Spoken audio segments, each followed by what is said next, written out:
بسم الله الرحمن الرحيم كذبت ثمود المرسلين إذ قال لهم أخوهم صالح ألا تتقون إني لكم رسول أمين فاتقوا الله وأطيعون وما أسألكم عليه من أجر إن أجري إلا على رب العالمين أتتركون فيما هاهنا آمنين في جنات وعيون وزروع ونخل طلعها هزيم وتنحتون من الجبال بيوتا فارهين فاتقوا الله وأطيعون ولا تطيعوا أمر المسرفين الذين يفسدون في الأرض ولا يصلحون قالوا إنما أنت من المسحرين ما أنت إلا بشر مثلنا فأت بآية إن كنت من الصادقين قال هذه ناقة الله شرب ولكم شرب يوم معلوم ولا تمسوها بسوء فيأخذكم عذاب يوم عظيم فعقروها فأصبحوا نادمين فأخذهم العذاب إن في ذلك لآية وما كان أكثرهم مؤمنين وإن ربك لهو العزيز الرحيم۔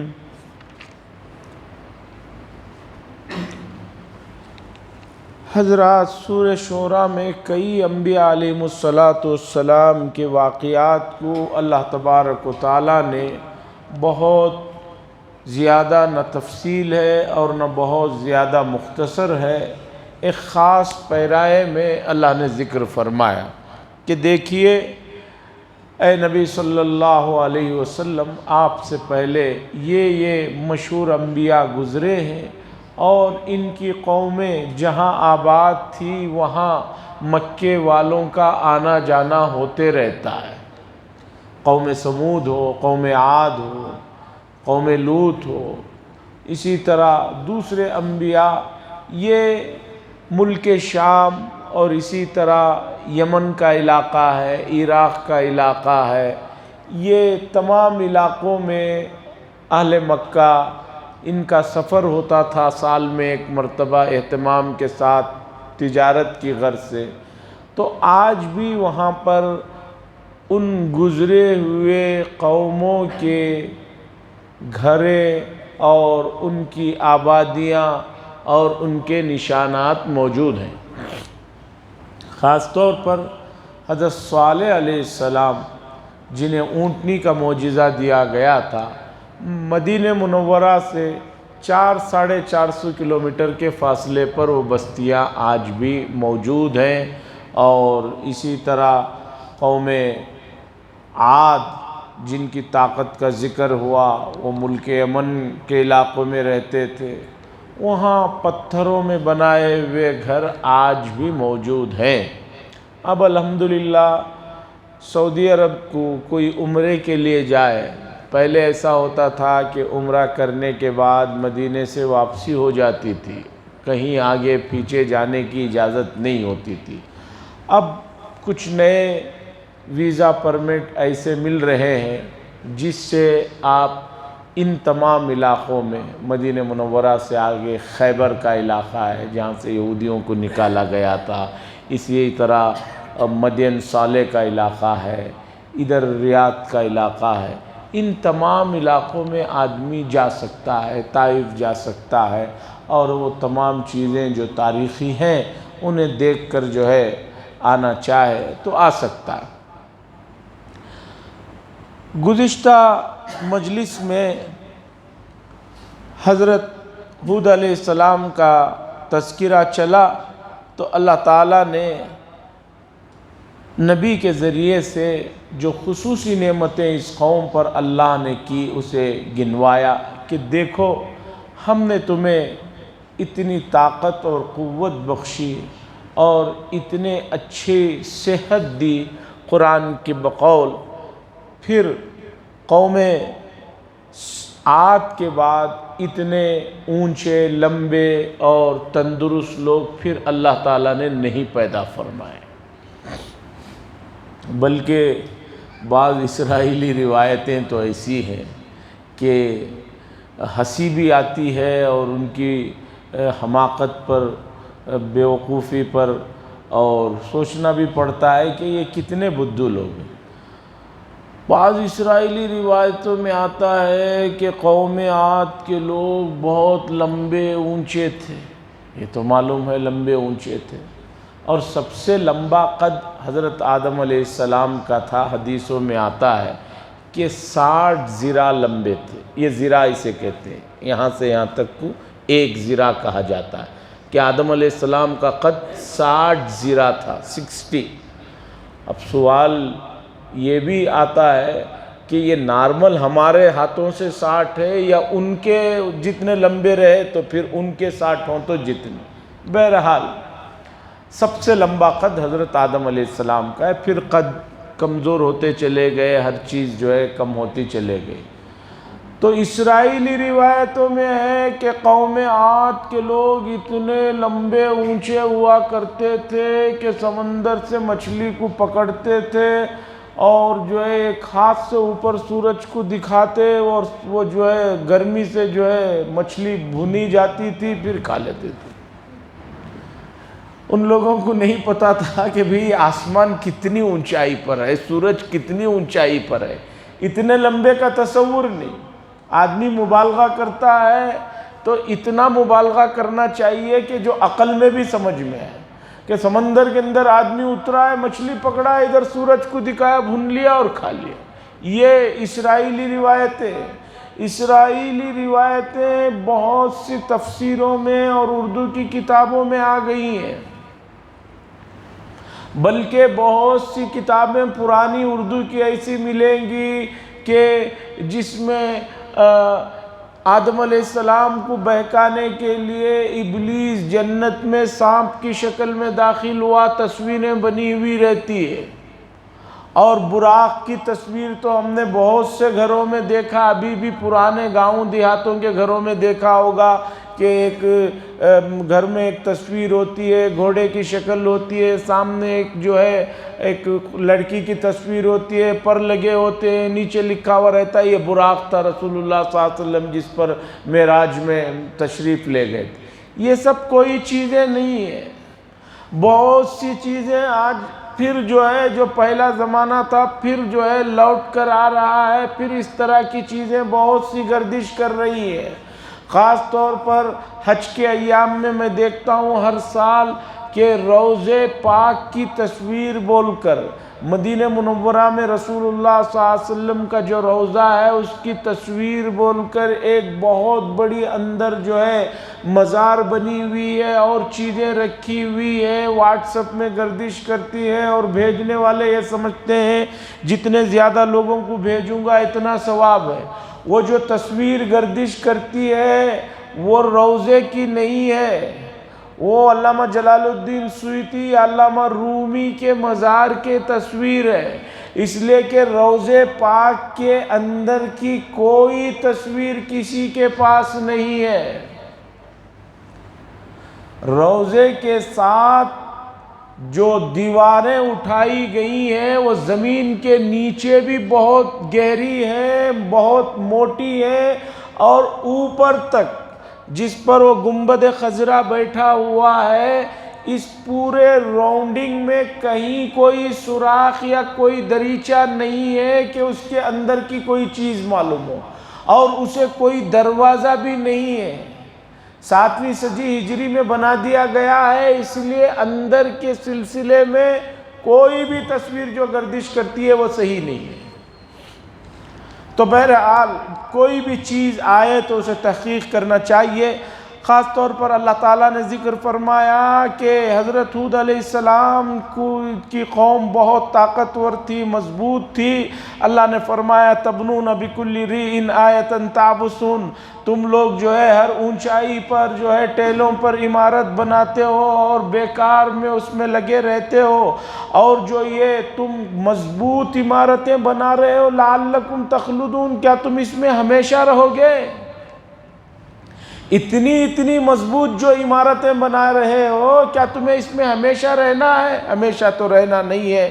اس کے بعد اللہ نے ان پر جو انعامات کیے اسے ذکر کیا، اور قوم نے کہا کہ آپ برابر ہے کہ آپ ہمیں ڈرائیں یا نہ ڈرائیں، سمجھائیں یا نہ سمجھائیں، ہم آپ کی بات سننے والے نہیں ہیں۔ ان ھذا الا خلق الاولین، ان لوگوں نے کہا نہیں ہے یہ مگر پرانے لوگوں کی، گزرے ہوئے لوگوں کی جو عادتیں ہیں، جو اس طرح کی باتیں کرنے کی ہیں۔ وما نحن بمعذبین، ہود علیہ السلام کی قوم نے کہا ہمیں کوئی عذاب نہیں دیا جائے گا۔ فکذبوہ، پس انہوں نے جھٹلایا، فاہلکناہم، ہم نے ان کو پکڑ لیا۔ ان فی ذالک لآیہ، اس میں البتہ بہت سے عبرتیں، نشانیاں ہیں، لیکن اکثر لوگ ہیں ایمان نہیں لاتے۔ اور آپ کا رب، ان ربک لہو العزیز الرحیم، اور بے شک آپ کا رب جو ہے وہ صاحب اقتدار بھی ہیں اور بہت رحم کرنے والے بھی ہیں۔ کذب ثمود المرسلین، سمود قوم نے بھی رسولوں کو جھٹلایا، جبکہ ان کے بھائی صالح علیہ السلام نے کہا کیا تم اللہ سے نہیں ڈرتے؟ بے شک میں تمہارے پاس امانت دار رسول بن کر آیا ہوں، میں امانت دار رسول ہوں۔ فاتقوا اللہ واتیون، اللہ سے ڈرو اور میری فرما برداری کرو۔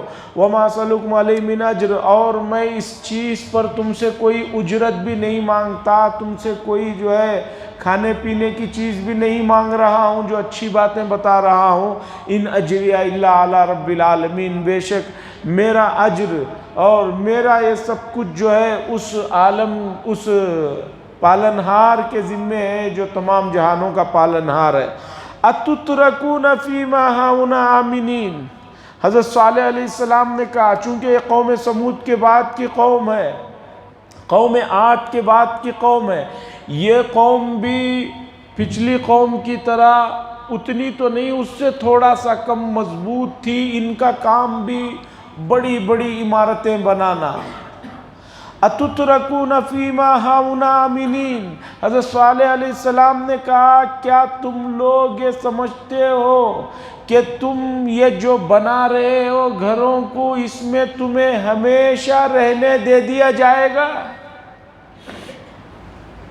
اتترکون فیما ہاہنا آمنین، اس میں کیا تمہیں ہمیشہ آرام سے رہنے دے دیا جائے گا؟ فی جنات و عیون، یہ جو تمہارے چشمے ہیں، یہ جو باغات ہیں، اس میں کیا تمہیں ہمیشہ رہنے دے دیا جائے گا؟ وزروع ونخل طلعها ہضیم، اور یہ جو باغیچے ہیں اور یہ جو نخلستان ہیں، کھجور کے درخت ہیں جس میں پھل اور خوچے ایک دوسرے کے ساتھ جو پیوستہ ہے، یعنی بڑی فصل جب ہوتی ہے تو بہت بھرے ہوئے، ناریل کی فصل دیکھ لیجئے، کھجوروں کی فصل دیکھ لیجئے، ایک دوسرے کے ساتھ جو پیوستہ یہ جو بڑے بڑے باغات میں کھجور نخلستان میں ہے، طلعها حضیم، یہ کیا یہ ہمیشہ تمہیں جو ہے اس سے رہنے دے دیا جائے گا، یا تمہارے لیے یہ ہمیشہ رہنے والے ہیں؟ وَتَنِيتُونَ مِنَ الْجِبَالِ بُيُوتًا فَارِهِينَ، اور تم لوگ بہت ہی ماہرانہ انداز میں پتھروں کو یعنی پہاڑوں کو تراش کر جو گھر بنا رہے ہو، یہ کیا ہمیشہ جو ہے ایسے ہی تمہارے لیے رہنے دے دیا جائے گا؟ نہیں رہنے والی چیزیں کتنی بھی مدت ہو جائے، وہ مدت کے بعد وہ آدمی اور وہ چیزیں ختم ہونے والی ہیں۔ عرب کے ایک آدمی نے پرسوں مضمون لکھا، بہت اچھا مضمون لکھا، قرآن کی ان آیتوں کو نوٹ کیا۔ اس میں لکھا کہ ابھی قریب میں جو برٹن کی ملکہ چل بسی، اس نے لکھا کہ اتنا لمبا عرصہ انہوں نے حکومت کی، اس پر لوگ مضامین لکھ رہے ہیں، انہوں نے قرآن کی وہ آیتیں نقل کر کے کہا کہ اللہ فرما رہے ہیں کہ بھئی چند دن کی زندگی ہے، کتنا بھی تم مزہ کر لو، کتنا بھی تم جی لو، آنا تو ہمارے پاس ہی ہے۔ اور اس کے بعد لکھا کہ ایسے بادشاہ اور ایسے ملکہ کی لوگ تعریف کر رہے ہیں کہ جن کے تاج میں 3 ملکوں سے چوری کی ہوئی چیزیں جو ہے پیوستہ ہیں۔ ہمارے ملک سے کوئی نور کا ہیرا چرا کر جو ہے اس تخت میں اس میں لگایا ہوا ہے، اور ایک دوسرے ملک جو ہے غالباً جو ہے اسپین، جب وہاں مسلمانوں کی حکومت تھی، وہاں سے کوئی ایک چیز چوری کر کے وہ اس میں جڑا گیا ہے، اور فلاں جگہ کوئی چیز جڑی گئی ہوئی ہے۔ پوری چوری کی چیزوں کو جو ہے اپنے سر پر سجا کر خوش ہو رہے ہیں۔ کیا کہیں ایسے لوگوں کو، یہ کہہ کر ایک آدمی نے، عرب نے بہت اچھا شاندار مضمون لکھا ہے۔ تو اللہ فرماتے ہیں اس میں ہمیشہ رہنے کا قصہ نہیں ہے، کسی کی جوانی، کسی کی طاقت، کسی کا عہدہ، یہ سب عارضی چیزیں ہیں۔ جب پہلے کے لوگ جن کی عمریں لمبی تھی ان کے پاس ان کی کوئی چیز نہیں رہ گئی تو تمہارے پاس کیا رہنے والی ہے؟ خاص طور پر آیتوں میں مکے والوں کو تنبیہ ہے، پہلے کے مقابلے میں نہ تمہاری عمریں زیادہ ہیں، نہ صحت تمہاری ان کے جیسی ہے، اور نہ تمہارے پاس کھانے پینے رہنے کے لیے جیسے نعمتیں ان کو میسر تھی ویسی تو نہیں، تھوڑا بہت تمہارے پاس جو یہ ہے یہ بھی جو ہے رہنے والا نہیں ہے۔ اس لیے رسولوں کی باتوں کو مانو، فاتقوا اللہ واتیون، اللہ سے ڈرو اور میری فرما برداری کرو، ولا تطیعوا امر المسرفین، اور جو سرکش لوگ ہیں، حد سے گزرے ہوئے جو لوگ ہیں ان کی باتوں کو نہ سنو۔ ہر قوم میں، ہر علاقے میں، ہر تہذیب میں کچھ لوگ جو ہے سرپھرے ہوتے ہیں، باغی قسم کے ہوتے ہیں، ایسے لوگ جو ہے دوسروں کو جو ہے وہ بگاڑتے رہتے ہیں۔ تو حضرت نوح، حضرت صالح علیہ السلام نے کہا وَلَا تُطِيعُوا أَمْرَ الْمُسْرِفِينَ، اور اتباع نہ کرو مسرفین کی باتوں کا۔ مسرفین کہتے ہیں حد سے تجاوز کرنے والے، متکبر، اور جو برائیاں بھی ہوتی ہیں ان برائیوں کا جو مجموعہ ہوتا ہے وہ اس طرح کے لوگوں میں ہوتا ہے۔ ان کی باتیں نہ مانو۔ الذین یفسدون فی الارض، ان کا کام ہی زمین میں فساد مچانا ہے، ولا یصلحون، اور یہ کوئی اصلاح نہیں کرتے۔ یہ جو متکبر لوگ ہیں ان کا کام ہی زمین میں فساد مچانا ہے۔ تکبر بہت بہت ہی گندی اور ناپاک چیز ہے۔ اور تکبر کیا ہے کہ ابلیس نے کہا انا خیر من، میں حضرت آدم سے بہتر ہوں، میں حضرت آدم سے بہتر ہوں۔ یہ لفظ انا عربی میں اور اردو میں جو میں ہے، یہ لفظ جو ہے آدمی کو کہیں کا نہیں چھوڑتا، کتنے بھی مقامات تک پہنچ گیا ہو، یہ جہاں دل و دماغ میں آ جاتا ہے وہاں سے جو ہے ختم ہو جاتا ہے۔ سب سے بڑی مثال قرآن نے جو بار بار ذکر کی وہ ابلیس کی ذکر کی کہ کس مقام و مرتبے تک پہنچا تھا، لیکن اس ایک لفظ نے، اس ایک سوچ نے اسے ہمیشہ کے لیے راندہ دربار بنا دیا اور اسے ہمیشہ کے لیے ذلیل و خوار کر دیا۔ اس لیے آدمی روزانہ تھوڑی دیر مراقبہ کرنا چاہیے، تھوڑی دیر سونے سے پہلے جو کچھ آیتیں پڑھتا ہے وہ پڑھتے ہوئے غور کرنا چاہیے کہ بھئی ہماری کیا حقیقت ہے، ہماری کیا حیثیت ہے۔ بڑے بڑے ملک، بڑے بڑے طاقتور لوگ جب ان کی پکڑ ہوتی ہے تو وہ بھی کسی کے جو ہے ساتھ ہوتے ہوئے بھی کچھ نہیں کر سکتے۔ بے شمار قریب میں مثالیں گزری ہیں کہ کیسے کیسے لوگوں پر جب پکڑ آئی ہے تو کیسے لوگوں سے اللہ نے ان کی پکڑ کروائی۔ عراق کے صدر کی لیجئے، مصر کے صدر کی لیجئے، لیبیا کے صدر کی لیجئے، اور اسی طرح تونس کی حکومت کا تختہ دیکھیے، کیسے کیسے لوگ تھے، ان کے پاس کیسی طاقتیں تھیں، کیا پاور تھا، اور یہ سمجھ بیٹھے تھے کہ اب ہماری ان طاقتوں کے آگے کسی کا کچھ ہونے والا نہیں، کچھ ہونے والا نہیں۔ لیکن ایسی ایسی حالتوں میں ان لوگوں کی موتیں ہوئی کہ دنیا کے لیے عبرت کا سامان ہے۔ اس لیے آدمی کو کبھی بھی جو ہے یہ نہیں سوچنا چاہیے کہ میں سب کچھ کر سکتا۔ قالوا انما انت من المسحرین، صالح علیہ السلام کی قوم نے کہا قالوا انما انت من المسحرین، کہ آپ پر جو ہے جادو ہو گیا ہے، بہت بڑا جادو ہو گیا ہے، جادو کی وجہ سے آپ یہ بہکی بہکی باتیں کرتے ہیں۔ ما انت الا بشر مثلنا، نہیں ہے آپ مگر ہم جیسے ایک انسان۔ فاتی بھی آیتن ان کنت من الصادقین، لے آئیے کوئی نشانی اگر آپ سچوں میں سے ہیں۔ صالح علیہ السلام کی قوم نے ایک خاص نشانی مانگی کہ آپ اللہ سے کہیے کہ یہاں اس بڑے پتھر سے ہمارے سامنے ایک بالکل گابھن اونٹنی جو ہے پتھر سے اسے نکال کر دکھائے۔ اونٹنیوں کا رواج تھا، اونٹ ہی سب کچھ تھا اس علاقے میں، تو ایسی اونٹنی کہ جب وہ نکلے تو چند دن کے بعد وہ بچہ بھی دے، ایسی جو ہے حاملہ اونٹنی کو نکال کر دکھائی۔ یہ دوسری جگہ قرآن نے ذکر کیا۔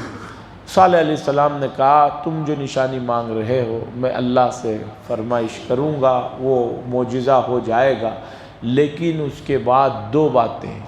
ایک بات تو یہ ہے کہ تمہیں ایمان لانا ہوگا، اور دوسری بات یہ ہے کہ اس اونٹنی کو کسی بھی قسم کی کوئی تکلیف نہیں دینی ہوگی۔ لوگوں نے کہا ہاں ہاں آپ کہیے ہم فرما برداری کر لیں گے اور ایسا ہی ہو۔ حضرت صالح علیہ السلام نے دعا کی، اور موجودہ جو مدینہ منورہ سے 400 کلومیٹر کے دور کے فاصلے پر مدین صالح بول کر ایک شہر ہے، وہاں پر وہ تمام چیزیں لوگ بتاتے ہیں، یہ جگہ یہ تھا، یہ جگہ یہ تھا، ابھی بھی وہ پتھر کے عمارتیں ہیں۔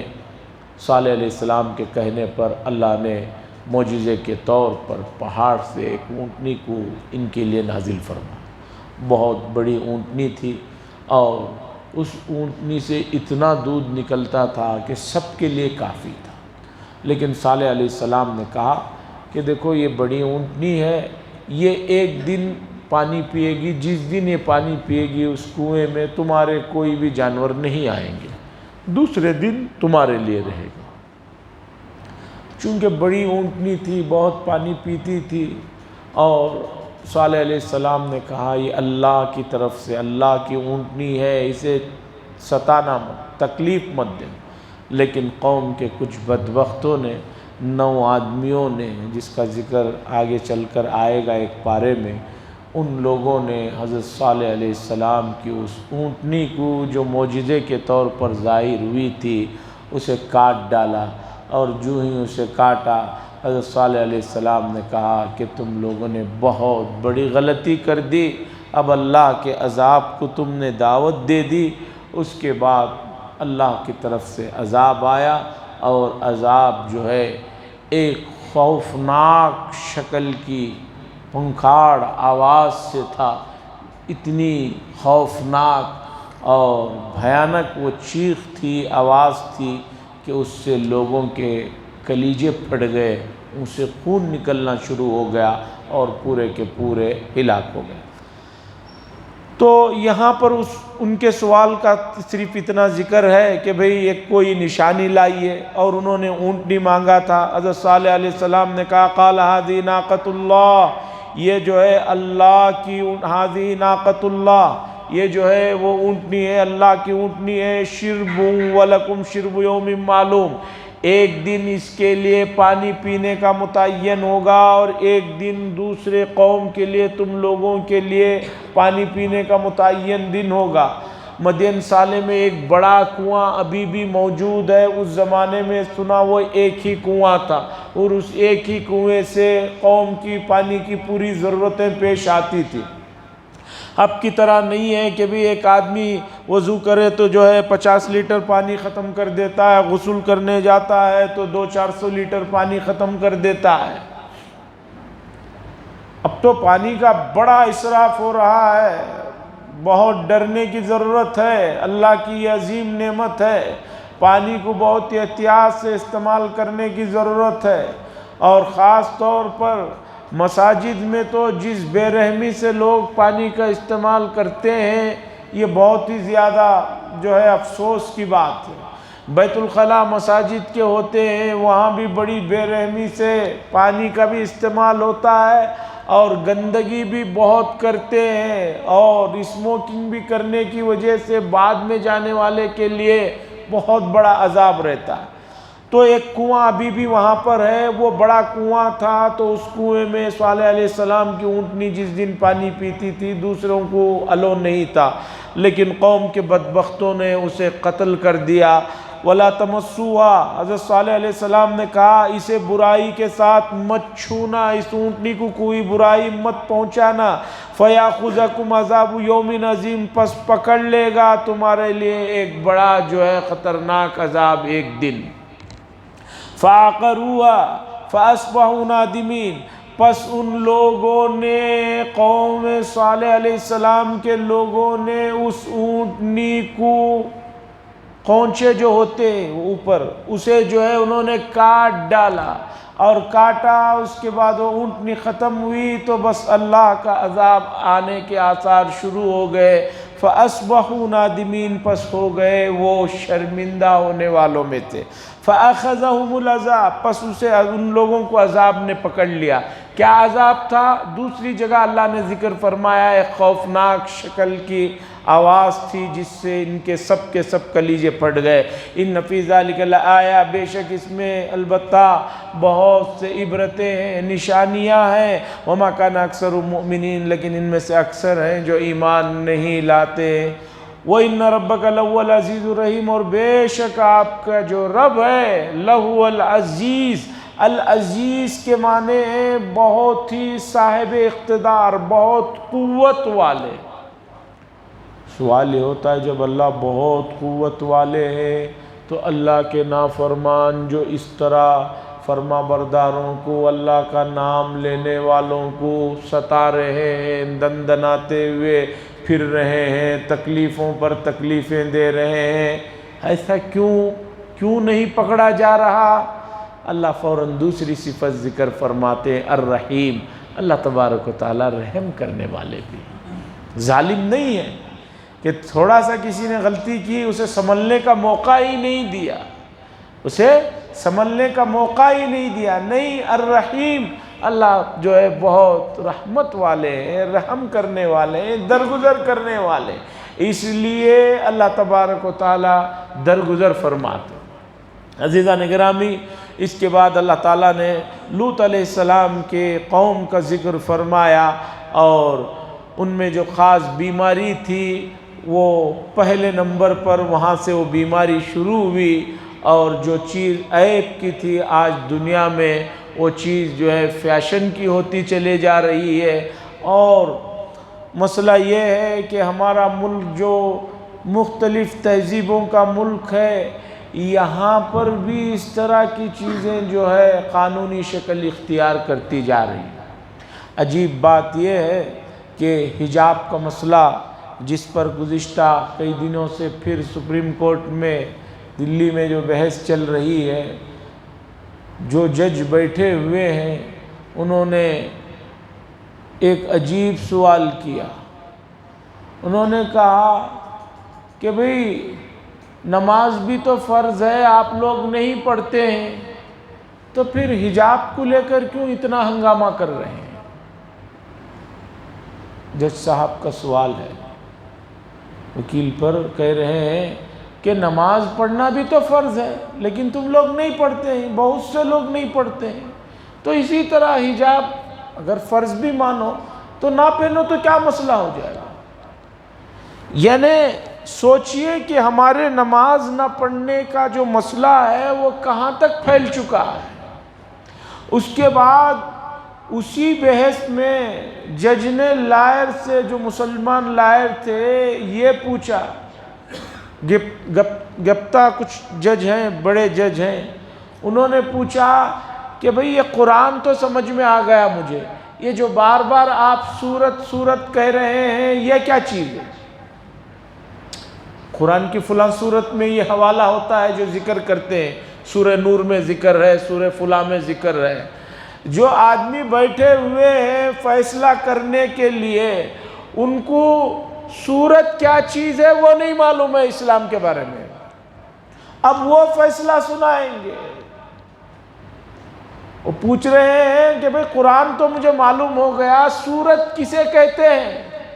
پھر لائر صاحب نے بتایا سورت جو ہے وہ قرآن ہی کا ایک حصہ ہوتا ہے، ایک پارٹ ہوتا ہے، جیسے قرآن میں 114 صورتیں، تو انہوں نے کہا اچھا سوری مجھے نہیں معلوم تھا، سوری کر کے بولا۔ تو آپ دیکھیے کہ کس سمت میں عدالتوں میں کام ہو رہا ہے، اس سے آپ اندازہ لگائیے۔ لیکن ان تمام چیزوں سے ہٹ کر میں جس چیز کی طرف آپ کی توجہ دلانا چاہتا ہوں وہ یہ ہے کہ نماز جیسی بنیادی اور ضروری اور فرض اور اہم چیز جس کا اسلام میں بڑا حصہ ہے، اس سے امت مسلمہ کے کتنے % لوگ وابستہ ہیں اور کتنا بڑا حصہ اس سے دور ہے، اس پر بھی ہمیں غور کرنے کی ضرورت ہے اور اس کی طرف بھی اپنے بھائیوں کو متوجہ کرنے کی ضرورت ہے۔ وآخر دعوانا ان الحمدللہ رب العالمین۔ لک الحمد لک شکریہ اللہ، اللہم صلی علی سیدنا شفیعنا نبینا حبیبنا مولانا محمد بارک وسلم۔ اللہم انت السلام ومنک السلام وتبارکت یا ذا الجلال والاکرام۔ ربنا آتنا فی الدنیا حسنۃ وفی الآخرۃ حسنۃ وقنا عذاب النار۔ صلی اللہ تعالی وسلم علی خیر خلقہ محمد وعلی آلہ وصحبہ اجمعین، والحمد للہ رب العالمین۔